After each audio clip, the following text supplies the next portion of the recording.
अध्यात्म सरोवर पुस्तक में पृष्ठ संख्या 347 347 347 पृष्ठ में आत्मनिरीक्षण के विषय को लेकर हम चर्चा कर रहे हैं। रोग, असामर्थ्य, इंद्रिय निर्बल आदि के कारण भी भोग इच्छा नहीं उभरती है। ज्वरग्रस्त व्यक्ति को अच्छी से अच्छी मिठाई अथवा बिस्तर, प्रकोष्ठ आदि कुछ भी रुचिकर नहीं लगते हैं। ऐसे ही प्रतिबंध के कारण भी भोग इच्छा नहीं होती। तीर्थस्थल, मंदिर आदि में व्यक्ति मांस, शराब के लिए दुखी नहीं होता है। ऐसे ही आदर्श, परंपरा, मानहानि, परतंत्र आदि के कारण, भय के कारण भी व्यक्ति भोग नहीं करता है। इसी प्रकार अन्य अनेक कारणों से कारण हो सकते हैं जिससे व्यक्ति भोगों को भोगता नहीं है अथवा उदासीन रहता है अथवा विरोध आदि भी करता है। अंतिम स्थिति है व्यक्ति ज्ञान पूर्वक भोगों में दुख समझता है। ये अंतिम स्थिति है। पहले तो कई कारणों से व्यक्ति भोग से बचता है अथवा मन में होते हुए भी क्रियाओं में नहीं कर पाता है, लेकिन अंतिम जो ज्ञान की स्थिति यह है कि वह ज्ञान पूर्वक बुद्धिमत्ता से संसार के प्रत्येक वस्तु में दुख दिखाई देता है। उसको व्यक्ति जब ईश्वर के शरण में आता है, धर्मयुक्त कार्य करता है, अपने आप को जगा देता है, पवित्र कर देता है और निरंतर पुरुषार्थमय जीवन, ईश्वरमय जीवन करता है, तो परमात्मा उसे एक चश्मा दे देते हैं। उस चश्मा को पहन लेने के बाद उसको संसार में केवल दुख ही दुख दिखाई देता है और संसार दुखालय लगता है। इसी को ऋषि कपिल जी ने लिखे हैं सांख्य दर्शन में, दुख बहुल संसार है यह, कुत्रापि कोपि सुखी न। संसार में कोई भी कहीं पर भी पूर्ण रूप से सुखी नहीं है, ये उसको समझ में आ जाता है। और उससे पहले तक उसको सुखी सुख दिखाई देता है। संबंधों में, वस्तुओं में, अलग अलग स्थान पर उसको सुखी सुख दिखेगा। क्यों? क्योंकि उसको चश्मा नहीं मिला है, अलग प्रकार से चश्मा पहना है, अज्ञान, अविवेक आदि के। भोगने से पूर्व उसके जुटाने में, संग्रह में, भोगते समय सुरक्षा आदि की चिंता एवं भोग उपरांत भी अतृप्ति, परिणाम, ताप आदि दुखों से युक्त होने से व्यक्ति को भोग में रुचि नहीं होती। जीवन निर्वाह के लिए धर्मपूर्वक आवश्यक मात्रा में ग्रहण मात्र करता है। सुख की दृष्टि से, तृप्ति की कामना से भोग्य पदार्थों का सेवन नहीं करता है, ना चाहता है, ना दूसरों को प्रेरित ही करता है। यह सर्वोत्तम स्थिति है। आत्मनिरीक्षण के माध्यम से देखना चाहिए कि इनमें से मैं किस स्थिति में हूँ, और स्थिति की परिज्ञान होने के बाद फिर अपने आप को और भी आगे ले जाना है, और भी आगे ले जाना है। जैसे आपको बार बार मैं संकेत करता हूँ कि हम जैसे बीज बोते हैं वैसे वृक्ष होता है। तो हम अपने खेत में, अपना खेत अर्थात अपना शरीर, मन, मस्तिष्क जो खेत है, मन में जो दिन में 50,000 से 1 लाख तक अलग अलग प्रकार से हम बीज बोते हैं, उस खेत में जो विचारों को लाते हैं हम, इतना शुद्ध, पवित्र, श्रेष्ठ, दिव्य, महान विचारों का संग्रह करें। एक एक शब्द चयन करते हुए जिंदा शब्दों को लाए। जैसे भोजन हम करते हैं ना, सब्जी खाते हैं, कच्चा सब्जी खाते हैं, फल आदि खाते हैं, तो वो जिंदा है। और जितना तड़का लगा के और जितना अलग अलग चटपटा खाते हैं, उसको मुर्दे हैं। और उसके आधार पर फिर रजोगुण तमोगुण बढ़ता है। ऐसे ही हमारे मन में जो एक एक विचार हम लाते हैं, इतना उत्कृष्ट लाएं, इतना दिव्य लाएं, उतना सकारात्मक ले आएं, ऐसे खेती हम कर लें कि हम उसी में ही रमण करें और ऐसे ही हमारा बगीचा बन जाएं, सुंदर, हरियाली, श्रेष्ठ, दिव्य, पूरा। हर समय हम उत्साह, उमंग, पराक्रम, संतुष्टि, आत्मविश्वास से युक्त हमारा जीवन हो जाए। दृढ़ आत्मविश्वास। आत्मविश्वास कैसा हो हमारे? पूर्ण दृढ़ता पूर्वक। आज हम देखते हैं समाज में आत्मविश्वास के कमी के कारण व्यक्ति किन किन चीज़ों से ग्रसित रहता है, और अनेक चीज़ें आत्मविश्वास की कमी के कारण व्यक्ति हार मान लेता है और भयभीत रहता है। तो जो आत्मविश्वास से युक्त है, जो दृढ़ आत्मविश्वास से युक्त है, उसका लक्षण क्या क्या होगा? वो ना किसी को डरता है और ना किसी को डराता है, डरेगा भी नहीं और डराएगा भी नहीं, वह आत्मविश्वास से युक्त व्यक्ति है। और दूसरा, जो आत्मविश्वास से युक्त व्यक्ति हैं वह विनम्र रहता है, सरल रहता है और उग्रता से रहित रहता है, सौम्य रहता है, शांत रहता है, मृदुल स्वभाव वाला होता है, और वह भीड़ से दूर में रहना चाहता है, लोगों के सामने आके दिखावा नहीं करता है, उसको प्रशंसा की इच्छा नहीं होती है, क्योंकि वो अपने आप में पूर्ण होता है। आज हम जो सम्मान की इच्छा करते हैं परिवार में, संबंधों में, मित्र साथी में, बाहर, इसके कारण क्या है? हमारे अंदर आत्मविश्वास नहीं है, हम अपने आप में पूरा कमज़ोर हैं, अपने आप को न्यून समझते हैं और अपने अंदर कमी अनुभव करते हैं, इसलिए हम दूसरे से भरना चाहते हैं। जो आत्मज्ञान से युक्त होता है, परमात्मा ज्ञान से युक्त होता है, शुद्ध होता है, पवित्र होता है, वह आत्मविश्वास से परिपूर्ण होकर रहता है और निरंतर उस आत्मविश्वास के कारण वह अच्छे अच्छे कार्यों में लगा रहता है, बुद्धिमत्ता से कार्यों को करता है, किसी से कोई अपेक्षा नहीं करेगा वो। और इसके लिए आत्मविश्वास को लगातार सतत बनाए रखने के लिए हमें अनेक उपायों को अपनाना पड़ता है, जो कि ऋषियों ने हमें बताए हैं। आयुर्वेद से युक्त खान पान और पुरुषार्थमय जीवन, परोपकारमय जीवन, श्रेष्ठ जीवन, संयमित जीवन। जो ब्रह्मचर्य का पालन नहीं करता है, जिसके इंद्रियों पर संयम नहीं है, वो तो मरे मरे जिएगा, डरे डरे जिएगा, भयभीत रहेगा, क्रोधित रहेगा, चिड़चिड़ा रहेगा। इंद्रियों का संबंध पूरा हमारा जीवन के ऊपर पड़ता है। जितना हम संयमित रहेंगे, मन वाणी शरीर से पवित्र रहेंगे, उतना हम शेर जैसा दहाड़ेंगे। और जो इंद्रिय दासत्व वाले व्यक्ति हैं, जो भोगी व्यक्ति हैं, हमारे सामने आने से डरेंगे, हमारे सामने बोल भी नहीं पाएंगे। और बोले ना बोले अलग बात है, हम अपने जीवन में संतुष्ट रहेंगे, स्वस्थ रहेंगे, पवित्र रहेंगे और ईश्वर से जुड़े हुए रहेंगे, सदा पुरुषार्थमय जीवन हो जाएगा। थोड़ा सा भी इंद्रिय दासत्व में, खाने में, पीने में, देखने में, छूने में, इस सब चीज़ों में थोड़ा सा भी आसक्त हुए व्यक्ति पूरा कमज़ोर पड़ जाता है, ढीला ढाला। जितने भी दर्द है, बीमारी है, इसका कारण क्या है ये हमको पकड़ में नहीं आता। हम डॉक्टरों के चक्कर लगाते रहते हैं, वैद्यों के चक्कर लगाते रहते हैं, दवाई के दवाई खाते रहते हैं। इंद्रियों को संयम नहीं करेंगे, भोगों में लगे रहेंगे, मौज मस्ती में। तो इसको पकड़ना है हमको। दुखों का कारण है इंद्रियों पर संयम ना होना। तो इंद्रियों के ऊपर हम पूर्ण संयम करें। जितना जल्दी संयम कर लेंगे उतना हम सुख, शांति, प्रसन्नता से युक्त हो जाएंगे, महान बन जाएंगे, ईश्वर के दिव्य आनंद को प्राप्त कर लेंगे। केवल स्वयं को हम उत्कृष्ट नहीं बनाएंगे, आत्मविश्वास से युक्त नहीं बनाएंगे, त्याग, तपस्या, पवित्रता से युक्त नहीं बनाएंगे। हम स्वयं दीपक बनते हुए पूरा संसार को जगमगा देंगे। ऋषि दयानंद जी के विषय में एक भजन आया है, दीपक के भांति खुद जलकर जिसने जगत को प्रकाशित किया।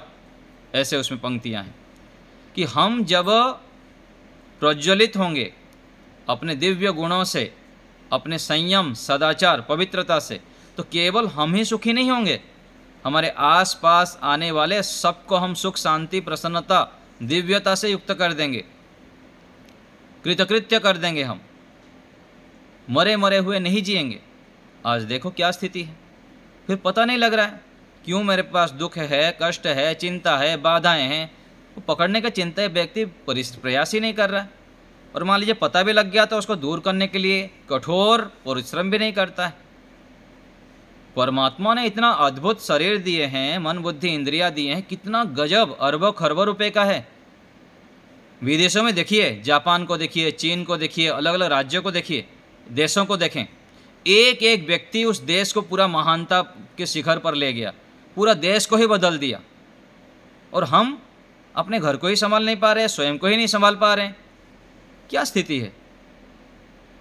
कहाँ भारत देश में हम जन्म हुए हैं, ऋषियों के हम संतान हैं, महान हैं। तो हमको उग्र तपस्या करनी है, अपने आंतरिक सामर्थ्य को जगाना है। हम सामान्य नहीं हैं, हम महान हैं, ईश्वर के संतान हैं। हमारे पास वेद है, दर्शन है और ऋषियों की परंपरा है। ऐसे अपने अंदर दृढ़ विश्वास, आत्मविश्वास को इतना ऊंचा करें हम, पराक्रम, शौर्य, धैर्य, इतना हमारे अंदर हमको जगाना है। और ऐसे ऐसे बीज को बोना है, दिन रात सोते बैठते इतना हमारे अंदर पराक्रम हो, शौर्य हो, धैर्य हो कि हम पूरा सृष्टि को बदलने का सामर्थ्य रखते हैं। ऐसे अपने अंदर आत्मविश्वास रहना चाहिए। और इसके लिए निरंतर पुरुषार्थमय जीवन बनाना है, वेदानुकूल, धर्मानुकूल, ईश्वर आज्ञा को जानना अधिक से अधिक। और ये तब होगा जब हम आत्मविश्वास को बढ़ाएंगे और इंद्रियों के ऊपर संयम। छोटे छोटे खाने में, पीने में, देखने में, इन सब चीज़ों में हम मौज मस्ती में लगे रहते हैं। अरे इससे क्या होगा? छोटे छोटे सुख के पीछे भागेंगे तो जो विशेष आनंद है, दिव्य आनंद है परमात्मा की, क्या आनंद मिलता है। परमात्मा के ध्यान में बैठिए, ईश्वर की आज्ञाओं को पालन करिए, सेवा करिए, परोपकार करिए, दान करिए, वात्सल्य भाव, करुणा भाव उत्पन्न करिए, सबको देने की भाव करिए। जहाँ पर है सबको देने का स्वभाव हम बना दें, लेने की नहीं। ये क्यों ऐसा करता है, यूँ क्यों ऐसा करता है, ये भाव बिल्कुल नहीं। देखना ही नहीं दूसरे को। अपने अच्छे गुणों को धारण करने के लिए, ईश्वर से जुड़ने के लिए हम इतना पुरुषार्थ करें, इतना पुरुषार्थ करें कि हमको दूसरे को देखने के लिए फुर्सत ही ना मिले।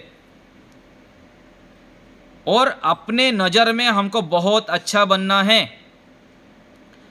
और उसके लिए अच्छे अच्छे शब्दों का चयन करना। मैं बहुत अच्छा हूँ, मैं पवित्र हूँ, मैं श्रेष्ठ हूँ, मैं दिव्य हूँ, मैं त्यागी हूँ, मैं तपस्वी हूँ। अपने लिए भी अच्छे शब्दों का प्रयोग करें। अपने आप को हम दीनहीन बना के रखें, मैं तो ऐसा हूँ, ऐसा हूँ, ऐसा हूँ। अरे क्या कर रखें अपने आप को? अपने नज़र में जो ठीक नहीं बन रहा है वो दूसरे की नज़र में क्या ठीक बनेगा, दूसरे को क्या ठीक करेगा? तो हम अपने लिए, स्वयं के लिए भी अच्छा बने। स्वयं के नज़र में जब हम अच्छे बन जाएंगे तो हम दुनिया को बदल देंगे और दुनिया की नज़रों में भी पूरा शिखर पर आ जाएंगे। देखिए पुस्तक, जिस कार्य के लिए सब कुछ का परित्याग किया, समाज में जिस आदर्श की स्थापना करना चाहते हैं, उस कार्य में आंतरिक उन्नति के बिना सफलता संभव नहीं है। जब तक हम अपने आंतरिक प्रयत्न को पकड़ने में समर्थ नहीं हैं, तब तक सफलता संभव नहीं है। दूसरे व्यक्ति के विषय में ईश्वर एवं स्वयं के अतिरिक्त और कोई व्यक्ति उसे विशेष रूप से जान नहीं सकता। बाह्य धार्मिक कार्यों के करने मात्र से पूरा निर्णय नहीं किया जा सकता है कि वह व्यक्ति धार्मिक ही होगा।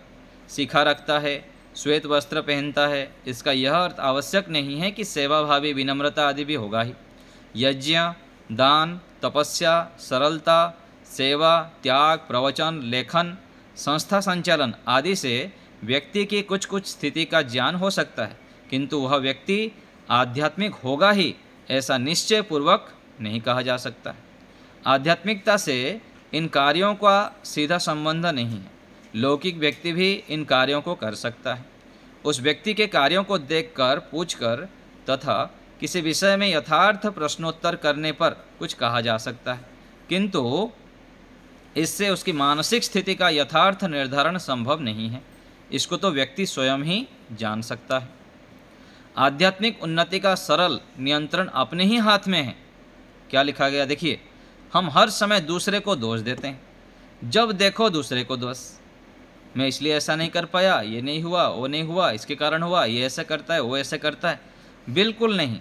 बुद्धिमान व्यक्ति, ज्ञानी व्यक्ति, विवेकी व्यक्ति, तत्वज्ञानी व्यक्ति, अच्छे संस्कारवान व्यक्ति दूसरों को ना देखता है, ना दूसरे को दोष दिखाता है, ना दूसरे के ऊपर दृष्टि डालता है। स्वयं वो अपना ठेका लेता है। मैं स्वयं को बदलूंगा और पूरा विश्व को बदलने का सामर्थ्य मेरे अंदर है। ऐसे हमको दृढ़ विश्वास करना है। तो आध्यात्मिक व्यक्ति केवल अपने को ही देखता है और मेरे हाथ में ही सब कुछ है, मैं करके दिखाऊंगा, मैं कर सकता हूँ, यह विश्वास से वो युक्त रहता है जो आध्यात्मिक व्यक्ति हैं। अतः जितनी सामर्थ्य है अपने विषय में जानने का पूरा पूरा प्रयत्न करना चाहिए। प्रतिदिन प्रत्येक क्षण मानसिक स्थितियों में परिवर्तन होता रहता है, उतार चढ़ाव सर्वथा होता रहता है। बुद्धिमान व्यक्ति इनको जानकर अच्छी स्थिति का निर्धारण और बुरी स्थिति का परित्याग कर सकता है, किंतु यह अभ्यास के बिना संभव नहीं। अपने स्वभाव को जान लेने पर मानसिक उतार चढ़ाव को जाना जाता है। विधिवत अभ्यास हो जाने पर तत्काल अवनति को रोककर उन्नति की ओर बढ़ा जा सकता है। एक क्षण में रजोगुण की प्रधानता, सकामता, सात्विकता, निष्कामता, ईश्वर प्रणिधान को जाना जा सकता है। तो हम एक एक क्षण अपने आप को परीक्षण करें, जागरूक रहें, सतर्क रहें। हर समय सावधान रहने की आवश्यकता है। मन में कोई गलत विचार आ ही ना पाए, इतना हमको मजबूत बनना है। जैसे एक भजन में आता है ना, हम चले नेक रास्ते पर, हमको भूल कर भी भूल ना हो, उसमें एक पंक्ति आती। इतने हमको सावधान, सतर्क, परोपकार आदि को करते करते, सत्वगुण को उभारते उभारते, खाना पीना, देखना सुनना, त्याग, तपस्या, ईश्वर प्रणिधान, धार्मिकता को हमको इतना बढ़ाना पड़ेगा, इतना बढ़ाना पड़ेगा कि गलत विचार ही हमारे मन में आ ही ना पाए। ऐसे हमको बनना है। ये संकल्प रूप, आकार, मान, प्रतिष्ठा आदि की वृद्धि हो जाए तो हो जाए, किंतु आंतरिक ज्ञान नहीं हो तो मनुष्य अपेक्षित स्वतंत्रता, प्रसन्नता आदि को प्राप्त नहीं कर सकता। इसलिए हमको आंतरिक ज्ञान से युक्त होना है। आंतरिक ज्ञान को, शुद्ध ज्ञान को दृढ़ करना है। किंतु आंतरिक ज्ञान होने पर विशेष प्रयत्न करने पर भी भले ही आध्यात्मिक आदि भौतिक दुख शेष रहे, परंतु आध्यात्मिक दुखों से बचकर ऋषियों के समान स्वतंत्र, निर्भय, संतुष्ट, पूर्ण आनंद युक्त अवश्य हो सकता है। इसको समझिए। देखिए, 3 प्रकार के दुख है, आदि भौतिक, आदि दैविक और आध्यात्मिक। तो आदि भौतिक दुख दूसरे के गलती से, दूसरे गलती करते हैं, हम दुखी होते हैं, इससे हम बच सकते हैं। आदि दैविक दुख जो संसार में अधिक बाढ़ हो गया, भूकंप हो गया, गर्मी है, सर्दी है, ये सब होते ही हम दुख आदि से प्रभावित होते हैं। ये सब तो थोड़ा बहुत मान लीजिए कर सकते हैं, हमारे बस में नहीं है। लेकिन आध्यात्मिक दुख ये तो हमारे पास है, हमारे कंट्रोल में है, हम बस में कर सकते हैं। आध्यात्मिक अर्थात अपने गलती से होने वाला दुख।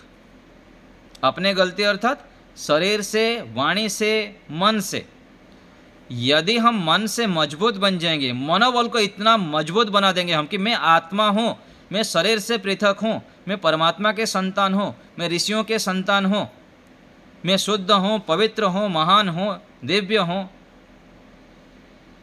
ऐसी भावना को हम इतना हाई लेवल पर बढ़ा दें कि कोई भी परिस्थिति आ जाए, मुझको दुखी नहीं होना है, परेशान नहीं होना है, भयभीत नहीं होना है। मैं हर परिस्थिति में, नकारात्मक शब्दों को मान लिया आवृत्ति भी ना करें, मैं हर परिस्थिति में शांत हूँ, प्रसन्न हूँ, निर्भय हूँ। ऐसी संकल्प बार बार करनी। ऐसे करते करते हम इतने आपको मजबूत बना सकते हैं कि पूरा संसार भी कुछ भी हो जाए, घर परिवार हमारा कुछ भी ध्वस्त हो जाए, अपना पैर भी कट जाए, लेकिन हम प्रसन्न रह सकते हैं, शांत रह सकते हैं, मजबूत रह सकते हैं, क्योंकि ये सब जो पदार्थ हैं हमारे से भिन्न हैं। मैं आत्मा हूँ, इस शरीर से पृथक हूँ। ये आत्मा भी मेरा साधन है। ये संसार के जितने पदार्थ ये मेरे साधन हैं। माता पिता, भाई बहन, जो भी संबंध है, ये सब साधन के रूप में। कितने जन्मों में कितने बार इन लोग के साथ संबंध होता है। तो इन चीज़ों को लेके मैं क्यों दुखी हूँ, मैं क्यों अपने संस्कारों को गलत करूँ। ऐसे अपने अंदर अच्छे अच्छे खेती लगाना है, बीज बोना है। बहुत ऊंचा लेवल पर जब हम इसको बार बार करके दृढ़ बना देंगे तो हम प्रत्येक परिस्थिति में उत्साहपूर्वक जीवन को जी सकते हैं और जीवन को आनंद उत्सव में कर सकते हैं। जीवन कितना महान है, परमात्मा कितने परमात्मा की कितनी बड़ी कृपा है, मनुष्य जीवन दे दिए हमको, इतना अद्भुत रचना है, कल्प वृक्ष दे दिए मन बुद्धि के रूप में। जैसे कल्प वृक्ष होता है ना, सुने होंगे, कोई कहानी के रूप में हम सुनते हैं, कल्प वृक्ष के नीचे बैठ गए तो जो मांगेगे वो मिल जाता है। तो कोई व्यक्ति वृक्ष के नीचे बैठा, दिन भर थका हुआ था, रात हो गया, तो रात को जब वृक्ष के नीचे आ गया, मन में सोच रहा है कि कोई खटिया आ जाता तो बैठने के लिए मिल जाता, तो खटिया आ गया, फिर बैठ गया। फिर सोचा बहुत भूख लग रही है, भोजन आ जाता तो अच्छा रहता, भोजन आ गया, खा लिया भोजन। फिर भोजन आ गया तो सोचा बिस्तर इसमें लग जाता तो बढ़िया होता, कितना अच्छे से सो जाता, बिस्तर लग गया। फिर सोने लगा, फिर सोचा अंधेरा है, यदि आ गए तो शेर आ गया, तो फिर शेर आ गया। फिर सोचा शेर खा लिया तो खा लिया। तो ये जो कहानी है ये अपने जीवन में हम घटाइए। आप जो थोड़ा सा शुद्ध है, धार्मिक है, पवित्र हैं, उन लोग अपने जीवन को निरीक्षण करिए कि आप जीवन में जो जो चाहते थे वो मिला। केवल मिला ही नहीं, कई गुना अधिक मिला है। तो उन स्थितियों को विचार करें और आज भी हम वैसे विचारों को अपने मन में डालें। जो चाहिए वो हमें प्राप्त हो जाता है, होता है, होता है, होता है। मैं प्रत्यक्ष आपके सामने हूँ। और जो चाहता है वो होता नहीं है, उससे कई गुना अधिक मिलता है। तो ऐसे विश्वास हम रखें और परमात्मा के प्रति विश्वास, भरोसा कर तो ईश्वर पर, तुझे धोखा नहीं होगा, यह जीवन बीत जाएगा, तुझे रोना नहीं होगा। परमात्मा के ऊपर हम विश्वास करें। जो ईश्वर का हो जाता है वो सबका हो जाता है, अपना भी हो जाएगा और सबका होगा। और जो ईश्वर का नहीं होगा, ना अपना होगा ना किसी का होगा। तो परमात्मा इतना महान है, तो महान के सानिध्य में आने से, महान का संग करने से हम भी महान बन जाते हैं। और हमको महान बनना है, यह विश्वास कि मुझको सामान्य नहीं रहना है। परमात्मा मुझे विशेष कार्य के लिए चुने हैं और मैं करके ही रहूँगा, यह विश्वास मन में। तो ऐसे हम दृढ़ विश्वास पूर्वक चलते हैं और जीवन को हम पवित्र बनाते हैं। रोज व्यायाम करना है, रोज प्राणायाम करना है, छोड़ना कभी भी नहीं है। रोज पुरुषार्थमय जीवन, आलस्य प्रमाद को अपने जीवन में स्थान नहीं देना है, नहीं देना है, नहीं देना है। एक एक सेकंड को मुझको जागरूकता पूर्वक जीना है।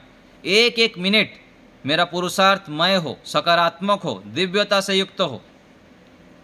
एक एक विचार जो मन में आ रहा है उसको मैं सकारात्मक से भरूंगा और अच्छे सोच को लाऊंगा। क्यों? क्योंकि मैं जैसे सोच रहा हूँ ऐसे बन रहा हूँ। तो आपको जीवन में जो बनना है उसको बार बार मन में दोहराइए, दोहराइए, दोहराइए, हजारों बार, लाखों बार दोहराइए, सुबह से लेकर रात तक दोहराइए। जो आप दोहराएंगे वो आप बन जाएंगे। तो हमको ऐसे अच्छे सोचना है, अच्छे बोलना है।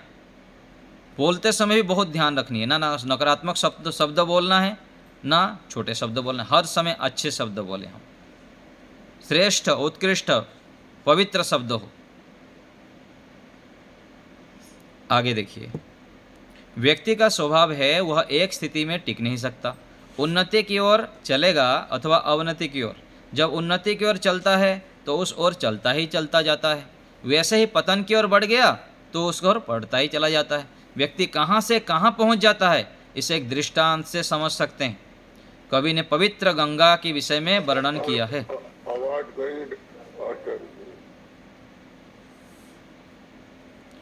आवाज आ रही है सबको?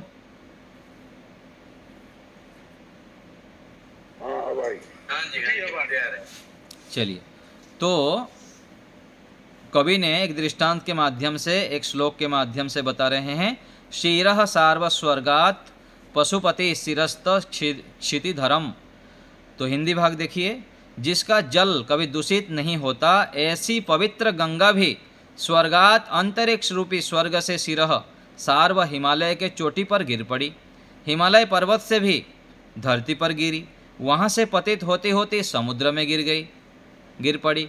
जिस प्रकार धीरे धीरे निर्मलता को प्राप्त होती हुई गंगा ने अपना अस्तित्व मिटा लिया, उसी प्रकार जब व्यक्ति का विवेक नष्ट होने लग जाता है तो वह अनेकों प्रकार से भ्रष्ट होता हुआ विनाश को प्राप्त होता है।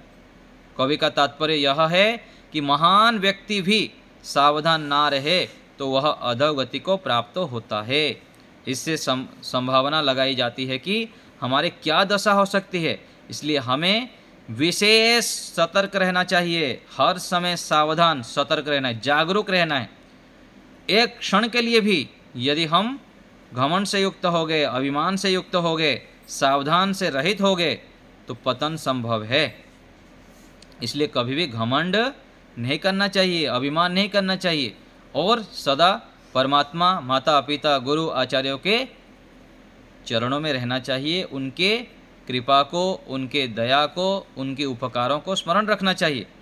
हम अपने सामर्थ्य से करवट भी नहीं बदल सकते हैं, हम जीवात्मा। यदि परमात्मा हमें ज्ञान, बल, बुद्धि, इंद्रियां आदि ना दे तो हम कुछ भी नहीं कर सकते हैं। ऐसी भावना हमको रखना है। मैं नहीं, मेरा नहीं, ये तन किसी का है दिया। मैं नहीं, मेरा नहीं, यह धन किसी का है दिया। जो कुछ अपने पास है वह भी किसी का है दिया। यह भावना, तेरा तुझको अर्पण क्या लागे मेरा, इस भावना से सतत हमको युक्त रहना है और परमात्मा के चरणों में रहना है। यही तो करते हैं हम ध्यान में। ध्यान में बैठने का मतलब है कि परमात्मा को समर्पित हो जाना कि प्रभु आपका ही सब कुछ है, आपका बहुत बहुत धन्यवाद। जब ऐसी भावना करते हैं तो हम फिर अपने मुख्य स्थिति में रहते हैं, अर्थात हम अपने आप को निमित्त मात्र मानते हैं, सेवक मानते हैं। हमको सेवा करने के लिए परमात्मा ने अवसर दिए हैं। इस भावना से रहने पर व्यक्ति फिर और भी दिव्यता से प्रकाशित हो जाता है। तो हमें सतर्क सावधान रहना है, जागरूक रहना है और अच्छे कार्यों को निरंतर करते ही जाना है, करते ही जाना है। और अच्छे अच्छे गुणों को धारण करते करते करते हम एक दिन इतना शिखर पर पहुंच जाते हैं कि स्वयं भी अपने आप को पहचान नहीं पाते कि मैं वही हूं या दूसरा। तो निरंतर हमको पुरुषार्थमय जीवन करना है और अपने आत्मविश्वास को बढ़ाते रहना है। और आत्मविश्वास तब बढ़ेगा जब हम जीवन को पवित्र करेंगे, इंद्रियों पर संयम करेंगे, छोटे छोटे सुखों के पीछे अपने अमूल्य जीवन को व्यर्थ नहीं गवाएंगे। तो आज यहीं रखते हैं। आप लोग को कुछ पूछना हो तो बताइए। किसी को कुछ पूछना है?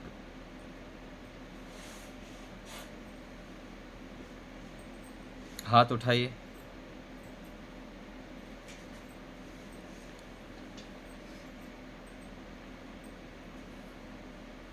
जी तिरुमल जी बोलिए। नमस्ते आचार्य जी। आचार्य जी, ये सब जो भी हम लोग सुन रहे हैं, पढ़ रहे हैं, वो सिर्फ माने आत्मा के अंदर तो कोई मस्तिष्क होता नहीं ना, फिर हर जन्म के लिए वो याद कैसे रहेगा? आत्मा के जो साधन है ना, मन बुद्धि आदि, आत्मा के अंदर संस्कार पड़ता है तो संस्कार फिर अगले जीवन में जाता है, फिर उभरता है। जब साधन मिल जाते हैं ना तो संस्कार फिर उभरता है। जिस प्रकार से आलम्बन से हम युक्त होते हैं तो उससे संबंधित संस्कार उभर जाते हैं। तो आचार्य जी, अभी इस शरीर में जो आत्मा है जी, क्या उसने कभी भी कुछ अच्छा सुना नहीं होगा? अच्छा सुना है ना, कई बार सुना है, बार बार सुना है। जैसे उस प्रकार से संबंधित फिर ज्ञान सुनता है, बार बार सुनता है तो उससे संबंधित ज्ञान फिर उभर जाता है। और मान लीजिए नहीं भी सुना तो अभी फिर नया ज्ञान को संग्रह करता है। कुछ तो गलतियां फिर कैसे करते हैं? गलतियां कई जन्मों से करते हुए आ रहे हैं ना, कई जन्मों से करते हुए आ रहे हैं। और अल्पज्ञता के कारण यहाँ पर हम जिसको संग्रह नहीं करना चाहिए उसको भी संग्रह कर लेते हैं। ज्ञान विवेक जब तक नहीं होता है, हमको परीक्षण पता नहीं कि इसको ग्रहण करना है या इसको ग्रहण करना है। जैसे हम पुरुषार्थ करना कम चाहते हैं, आलस्य प्रमाद अधिक करते हैं, क्योंकि उसको हम अच्छा मानने लग जाते हैं अज्ञानता के कारण, अविवेक के कारण और रजोगुण तमोगुण से युक्त होने के कारण। फिर इसी को ही तो कहा गया कि वृत्ति सारूप्यम इतरत्र। जो वृत्ति रजोगुण तमोगुण से युक्त रहते हैं तो हम फिर जो जैसा नहीं है उसको ऐसा मान के स्वीकार कर लेते हैं। फिर बार बार जब हम मेहनत करते हैं, पुरुषार्थ करते हैं, सत्यों में प्रतिष्ठित होते हैं, फिर हमको यथार्थ पता लगता है ये ग्रहण करना है, ये नहीं करना है। जैसे व्यक्ति अपने आप को हम अपने सामान्य रूप से क्या मानते हैं, मैं तो बहुत अच्छा हूँ, अपने दोष को बिल्कुल भी व्यक्ति स्वीकार नहीं करेगा। लेकिन जब ज्ञान प्राप्त कर लेगा धीरे धीरे धीरे धीरे करके, फिर वो व्यक्ति अपने दोष को पहले स्वीकार करेगा, दूसरे को दोष नहीं देगा। सामने वाला व्यक्ति बिल्कुल ओके है, मैं यदि ठीक रहता, मैं यदि ठीक हो जाऊंगा तो ऑटोमेटिक परिवर्तन हो जाएगा। तो ज्ञान जितना बढ़ता रहता है, व्यक्ति पहले अपने दोष को स्वीकार करता है। तो ऐसे धीरे धीरे ज्ञान जितना शुद्ध होता है, पवित्र होता है, संयमित जीवन जीते हैं, तो हम फिर ठीक ठीक को ग्रहण करने लग जाते हैं। और जितना हम ठीक को ग्रहण करते चले जाएंगे, करते चले जाएंगे, तो जो दोष पक्ष है वो हट जाएगा। और इस अच्छाई को लेते लेते लेते हम फिर क्लेशों को दग्धविज कर लेंगे, फिर सारे चीज़ों का समाधान करते हुए चलेंगे, फिर आगे बढ़ जाएंगे। धन्यवाद आचार्य। सुदेशना माता जी। आचार्य जी नमस्ते। आचार्य जी ये बात बहुत अच्छा लगा कि हम अपूर्ण हैं, इसीलिए हम दूसरों से बहुत अपेक्षा करते हैं। हाँ बिल्कुल बिल्कुल, देखिए ना, आप छोटे बच्चे हैं, खेलते रहते हैं, उनसे हमको कोई अपेक्षा थोड़ी है, छोटे बालक हैं। अधिकतर हमारे सभी का मूल कारण है अपेक्षा रखना। और परमात्मा का ध्यान के लिए क्यों कहा जा रहा है? क्योंकि परमात्मा के ध्यान करने से, परमात्मा पूर्ण होने से, उनकी संगति से हम फिर पूर्ण हो जाते हैं। और जितना हम पूर्ण हो जाएंगे, फिर सांसारिक व्यक्तियों में, वस्तुओं में, स्थानों में यहाँ सुख ढूंढना छोड़ देंगे। जितना इतना फिर इधर छोड़ते जाएंगे, उतना परमात्मा की ओर बढ़ते जाएंगे, बढ़ते जाएंगे। फिर शांत हो जाएंगे, प्रसन्न रहेंगे, आत्मविश्वास से भरे हुए रहेंगे। दुनिया कुछ भी होता रहे, कुछ भी होता रहे, फिर समझ में आ जाए कि ये शरीर भी साधन है, सब कुछ है, और परमात्मा ने दिए हैं तो इसको ठीक ठाक रखना है। अपने शरीर को भी ठीक रखना है, बच्चों के साथ भी ठीक ठाक व्यवहार करनी है, अपने ओर से पूरा देना है। लेना तो परमात्मा से है। इन लोग क्या देंगे हमारे को? आया समझ में? इन लोग क्या दे सकते हैं? इनके पास है ही नहीं, थोड़ा बहुत है, थोड़ा देंगे, फिर दुख अधिक देंगे। तो ऐसे जब समझ में आ जाता है तो इनसे लेने की अपेक्षा नहीं करता, लेना तो परमात्मा से है मेरे को। जी आचार्य जी, अभी मतलब जब व्यवहार में हम करते हैं ना, वो सब धीरे धीरे मालूम पड़ता है। हाँ, वही बताए ना, जब तक पति में, पत्नी में, बच्चों में, मित्रों में, गुरु में, आचार्य में, संबंधों में, सब जगह अच्छे से पिटाई ठुकाई है ना, दुख, भयंकर दुख, कष्ट, बाधा, जिसके लिए आप जीवन समर्पित कर दिए, जब वो आपको अच्छे से दुख देगा ना, फिर अकल ठिकाना आता है। ठीक है ना, अकल ठिकाना आएगा, फिर बोलेगा कि बस त्राहिमाम करके परमात्मा के चरणों में फिर गिरेगा। और दिखेगा नहीं, बस आत्महत्या दिखेगा या परमात्मा दिखेंगे, है ना।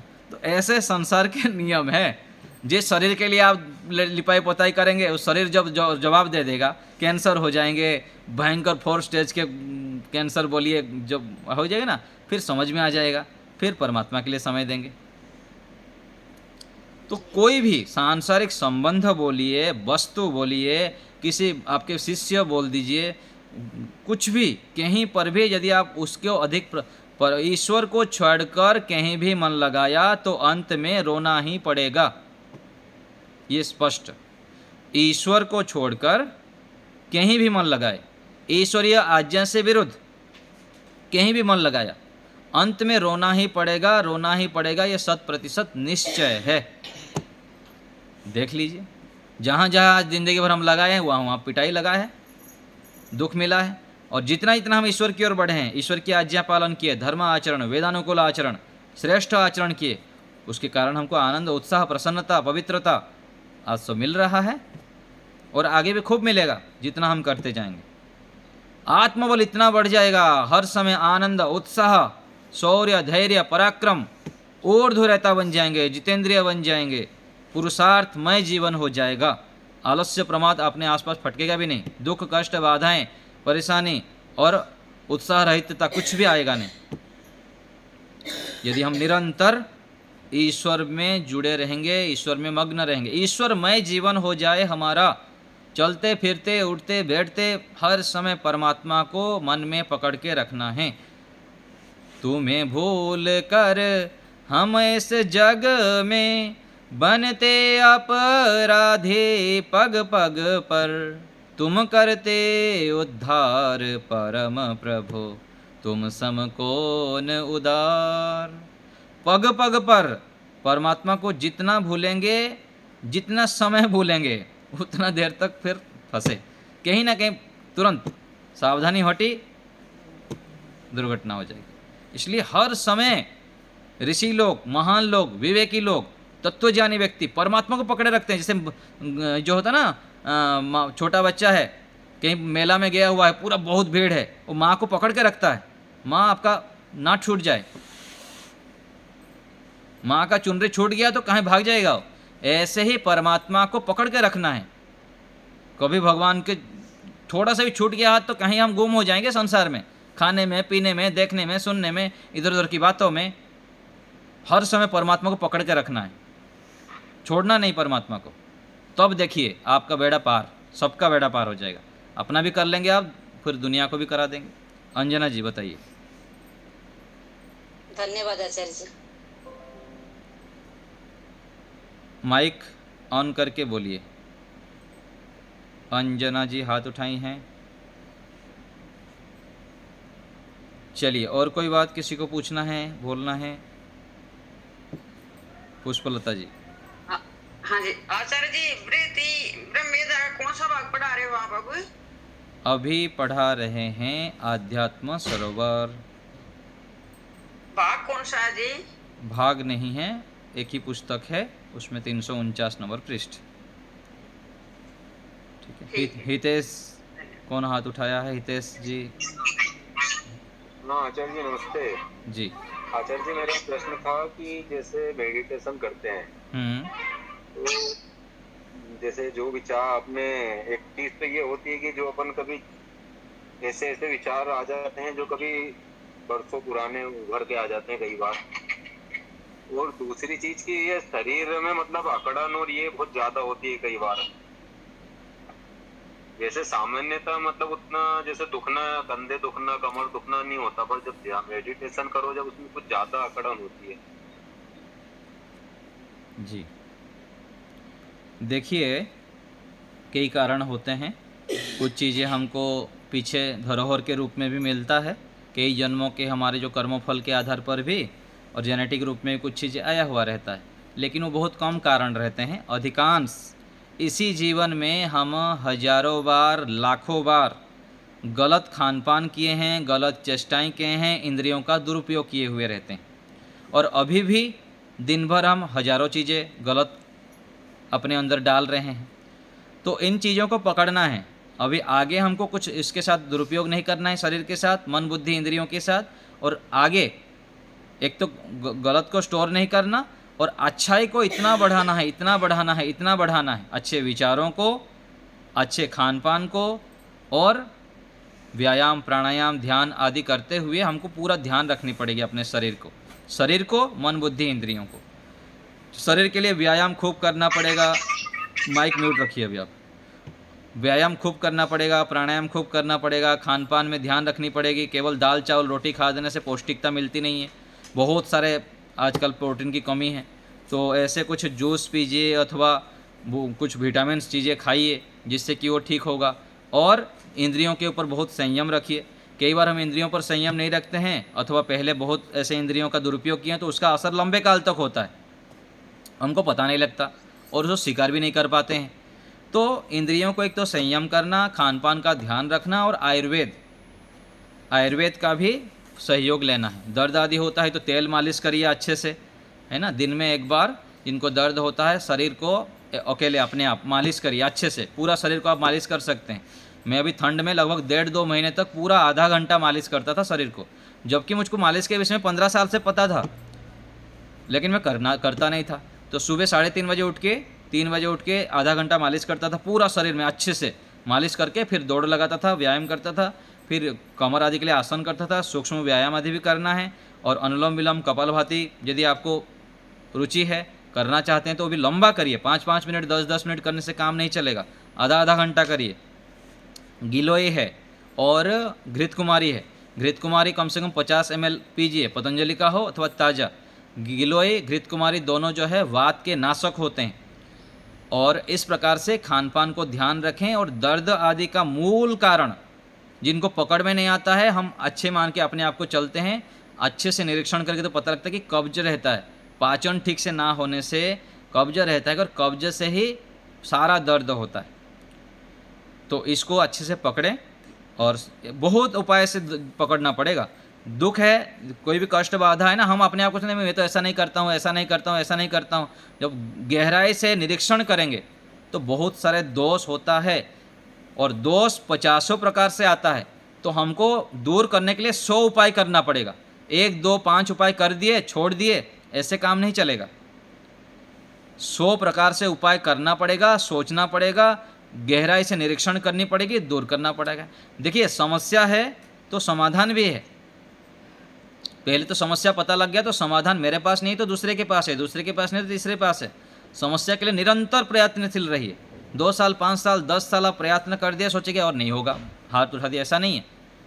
इतनी अज्ञानता दृढ़ रहता है, 50 वैद्य करने के बाद फिर समझ में आता है वैद्य क्या करेंगे, मैं ही तो गड़बड़ कर रहा हूँ। खाने में पीने में संयम नहीं है, सोचने में संयम नहीं है, धर्म आचरण से मेरा धन कमाई नहीं होता है, पेट शुद्धि नहीं हो रही है। ऐसे कई सारे स्वयं को पकड़ में आता है।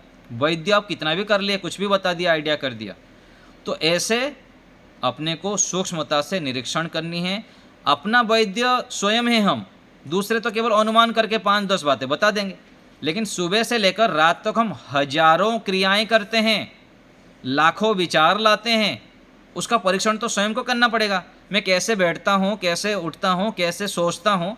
दिन भर चिड़चिड़ा कोई रहता है ना, धर्म उपाय से कमाई का नहीं करता, व्यवहार कुशलता से करता नहीं, सोने का पोजीशन ठीक नहीं है, खाने का टाइम ठीक नहीं है, खाने के में संयम नहीं है। ऐसे अनेक चीज़ें जो हम स्वयं ही जानते हैं, स्वयं ही पकड़ सकते हैं। वैद्य और बड़े जो थोड़ा थोड़ा केवल अंदाज से अपने अनुभव के आधार पर बता देंगे। वो भी व्यक्ति इतना निरभिमानी होगा अथवा उतना पवित्र होगा तो स्वीकार कर पाएगा, नहीं तो नहीं, मैं तो ऐसा नहीं करता हूँ, मैं तो ऐसे नहीं करता हूँ, मैं तो ये भी करता हूँ, वो भी करता हूँ, वो भी करता हूँ। करते हैं तो दर्द क्यों है? तो आपके लिए नहीं बता रहा हूँ, सबके लिए, मेरे लिए भी लागू होता है, सबके लिए। पहले तो अपना निरीक्षण करें, स्वयं पकड़िए, मैं कैसे बैठता हूँ, सीधा बैठता हूँ कि नहीं, सुबह उठ के पानी पीता हूँ कि नहीं, गिलोई एलोवेरा आयुर्वेद का सेवन करना है, भूख मुझको ठीक ठाक लगता है कि नहीं, व्यायाम ठीक से करता हूँ कि नहीं, प्राणायाम ठीक से करता हूँ कि नहीं, धर्म उपाय से मेरा कमाई होता है कि नहीं, दिन भर में आचरण कैसे करता हूँ, ईश्वर आज्ञापूर्वक मैं दिन भर कर्म करता हूँ कि नहीं करता हूँ, इंद्रियों पर कितना संयम है, ब्रह्मचर्य का पालन करता है कि नहीं करता हूँ। मुख्य औषधि है ब्रह्मचर्य, इंद्रियों पर संयम। यदि ब्रह्मचर्य का पालन नहीं है, इंद्रियों पर संयम नहीं, तब दुनिया भर के भगवान भी, ईश्वर भी आ जाए ना, तो भी हमारा रोग ठीक नहीं हो सकता। इसलिए तो कहा ब्रह्मचर्यमौषधं च पेयम सदा वरेण्यम।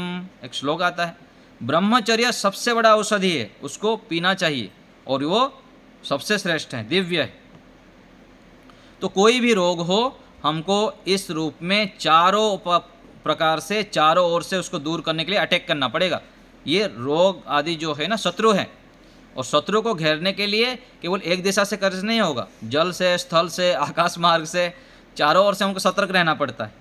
ऐसे ही हमारे शरीर के अंदर, चाहे शारीरिक दोष हो, मानसिक रोग दोष हो, कुछ भी हो, हमको चारों ओर से सतर्क सावधान रहना है। इतना आत्मबल बढ़ाना है, इतना सेवा करनी है, परोपकार करनी है, ईश्वर भक्ति करनी है, अच्छे लोगों के संग में रहना है, बहुत जप करना है, बहुत तप करना है, पूरा मजबूत बना देना है, सक्रिय, पूरा बुलेट प्रूफ बनाना है अपने आप को। तब जाके हम यहाँ छोटे छोटे दोषों को दूर करेंगे, फिर हम विश्व विजय होंगे, पूरा समाज राष्ट्र के लिए कुछ दे पाएंगे हम। ठीक है, चलिए, रोशन जी कुछ बोल रहे हैं, हाथ उठाए हैं। और कोई बात किसी को बोलना है तो बोलिए। आचार्य जी नमस्ते। बोलिए। आचार्य जी, ये बोलना था कि ये आलस्य प्रमाद के कारण ही जो है चित्त में नकारात्मक वृत्तियों का उदय होता है, केवल आलस्य प्रमाद के कारण। और दूसरा है, जैसे आपने ये बताया कि कार्यांतरी विश्राम है और उग्र, तो मतलब जैसे बार बार कर्म करते करते कुछ समय बाद हम बीच में रुकावट आ क्यों जाती, भले ही थोड़ी देर के लिए आए? कोई बात नहीं, आता रहेगा, फिर चलते रहेंगे, यही तो जीवन है।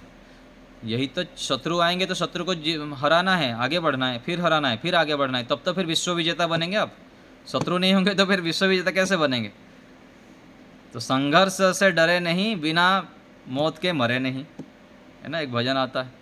संघर्ष से डरना नहीं है, यही तो करना है, लगे रहना है, लगे रहना है, डटे रहना है, आगे बढ़ते जाना है। सचदेवा साहब बताइए।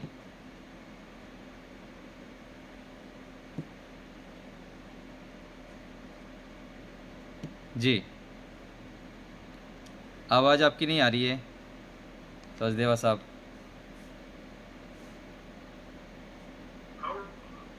बोलिए जी, वो मेरा स्पीकर ऑन था इसलिए आवाज बोलिए। मैं भूल गया था उसको। आपके प्रेरक वचन रोज सुनने के बाद मैंने ये फैसला किया काफी दिन से, और उसमें सफल हुआ हूँ कि मुझे दिन में सोना नहीं है। बहुत अच्छा। हालांकि मैं सुबह 4:30 उठता हूँ और 1 घंटा मेरा जो है वो व्यायाम और प्राणायाम में भी लगता है। जी थक तो जाता हूँ, बिल्कुल। थकता तो खूब हूँ, लेकिन और कई बार जो है वो निद्रा भी आने लगती है, जी पर मैंने प्राणायाम करके उसको उड़ाया है। बहुत अच्छा। छोटा छोटा व्यायाम कर लेता हूँ उस समय जी और प्राणायाम कर लेता हूँ। आपका आयु भी तो कितना 85 हो गया ना? 85? मैं 83 हूँ। 83 है। देखिए कितना प्रेरक है, और जीवन भर बहुत अच्छे अच्छे कार्य किए हैं, बड़े बड़े सहयोग करते हैं गुरुकुल को, और विद्वानों के प्रति पूरा अरे जगत के लिए बहुत समर्पित है सचदेवा साहब। इसलिए देखिए कितना आत्मबल से युक्त रहते हैं। बहुत अच्छी बात है। ये आपकी प्रेरणा से ही मैंने जी ये इस दोपहर की निद्रा को भगाया है, बिल्कुल। और मैं इसको भगा के ही रहूंगा, चाहे जितना भी मैं थक जाऊं। रात को ऐसी अच्छी नींद आती है। जी तो वैसे तो मैं 2 बार उठ जाता था शाम एक को, ही बार भी। हाँ यदि शाम को उपासना आदि करनी होती है ना, तो थोड़ी देर के लिए भी लेट सकते हैं, 20 मिनट तक, आधे घंटे तक लेट जाएं, कोई समस्या नहीं है, क्योंकि उस प्रकार से आजकल की स्थिति के हिसाब से तो यदि सुबह जल्दी उठ जाते हैं। उसको प्राणायाम और हल्का सा व्यायाम हाँ ठीक करके है, फिर क्योंकि कई बार शाम को यदि उपासना करते हैं ना, तो उसमें फिर दिक्कत हो जाती है, यदि हम ध्यान नहीं देंगे ना। तो देखिए जैसे आपकी अनुकूलता है, परीक्षण करते रहिएगा। जी जी ठीक है। एक चीज और, मैं 1100 रुपए मैंने पुस्तक के लिए भेजे थे। जी जी मैंने आपको संदेश भी भेजा, लेकिन मुझे समझ नहीं आई कि वो आपके यहाँ मिले हैं कि नहीं मिले, क्योंकि मेरे को कोई मैसेज ठीक तरह आया नहीं। कोई नहीं, मैं बात कर लूँगा आपसे, पूछ लूँगा, देख लूँगा। ठीक है, धन्यवाद जी, सुदेश, बस धन्यवाद, बहुत सुदेश माता जी। आचार्य जी, मैं तो जो आप बताते हैं ना, इसको एक एक को लिखती हूँ, और जैसे वो चातक पक्षी पीता है ना ज्ञान को, मैं ऐसे एक एक शब्द आपका पूरा नोट करके और अप्लाई भी करती हूँ जीवन में, माताओं को भी सब समझाती हूँ यही वाले। बहुत अच्छी बात है। ऐसे ही देखिए, मैं कल आपको संकेत कर रहा था, भारत में हमको बहुत आगे बढ़ना है, ऐसे दिव्य महापुरुषों की बहुत अद्भुत प्रतिभाओं की आवश्यकता है, और हजारों की मात्रा में आवश्यकता है। तो हमको बहुत अधिक तपस्या करनी है, पुरुषार्थ करनी है, महान योग्यता को प्राप्त करनी है, और स्वयं जागते हुए दीपक की तरह हमको हजारों लाखों करोड़ों दीपकों को जलाना है। ऐसे संकल्प लेके हमको चलना है, और सब ईश्वर का है, गुरुजनों का है, ऋषियों का है, हम तो निमित्त मात्र हैं। ऐसी भावना से हमको आगे बढ़ते रहना है। मधु माता जी कुछ बोल रही हैं? धन्यवाद आचार्य जी, बहुत ज्यादा धन्यवाद। मधु माता जी माइक ऑन करिए। नमस्ते आचार्य जी। नमस्ते माता जी। मेरे पास जो आध्यात्म सरोवर पुस्तक है ना, तो उसमें तो 180 पत्ते हैं, मैंने पेज। हाँ, तो बहुत पुराना जो था ना, उसमें 2 भाग हो गया था। अभी जो पुस्तक आ रहा है वो दोनों एक साथ हो गया है, तो 2 दूसरे भाग आपको दे देंगे, नहीं तो दूसरे पुस्तक आप ले लीजिएगा, ठीक है? तो वो मेरे पास शायद नहीं है, मैं इसमें ढूंढ रही हूँ लेकिन मिल ही नहीं रहा है। हाँ दे देंगे, आपको पहुंचा देंगे। कोई आए तो यहाँ से भेज देंगे। और कोई बात किसी को पूछना है, बोलना है? आचार्य जी, ये जो आपने मेडिटेशन का बताया, इसमें ध्यान के लिए किस तरह की माहौल और परिस्थितियां, मतलब यहाँ गृहस्थ में रहकर बनाए, अपने आप क्रिएट करें, जिससे थोड़ी और अभ्यास लगभग कितना एक्सटेंड कर सकते हैं इन कंडीशंस में बैठने का? आपका प्रश्न क्या बताऊं मैं? दूसरा प्रश्न लेता हूँ। रीना जी, रीना बहन जी बताइए। रीना बहन जी, नमस्कार जी। नमस्ते जी। दीदी बोल रही थी ना कि 1000 रुपया दे देना आचार्य जी को और उनके नाम से थोड़ा हवन कर देंगे। अच्छा, ऐसा ठीक है, अच्छी बात है। उनको धन्यवाद बता दीजिएगा और उनके स्वास्थ्य, हाँ, उनके स्वास्थ्य के लिए हम कामना करेंगे। और देखिए, हम तो शुभकामना देंगे ही, मुख्य जैसे कल आपको बताया था कि स्वयं यजस्व स्वयं जशस्व, स्वयं अपने आत्मबल को बहुत बढ़ाइए। आप सामान्य नहीं हैं, आप सामान्य माँ नहीं हैं, आप बहुत मजबूत हैं, श्रेष्ठ हैं, दिव्य हैं। आप प्राणायाम करिए, अच्छा खान पान करिए, हमारी कक्षा में आते रहिए, आप जल्दी बहुत स्वस्थ बन जाएंगे। ठीक है? हम नहीं इनकी भाभी आचार्य जी। हाँ, कोई बात नहीं, इनके लिए भी बता रहा हूँ, और इनके लिए बता रहे हैं कि आप भी स्वस्थ रहिए और आप भी प्राणायाम आदि करते रहें, बहुत स्वास्थ्य के लिए, हाँ, ध्यान रखा करें आप। हम स्वस्थ हैं। हाँ ठीक है, बढ़िया है, अच्छी बात है। ऐसे स्वस्थ रहिए, रहते रहिए और खूब, योगा में, हाँ, खूब तपस्या करिए और अच्छे काम लगे रहिए, सत्संग करते रहिए, दूसरे को भी अच्छे अच्छे बातें सिखाते रहिए आप। ठीक है, हमारी ओर से बहुत बहुत शुभकामनाएं आपको। दीदी की भाभी है आचार्य। अच्छा, ठीक है, बहुत अच्छा। चलिए, आज यहीं रखते हैं।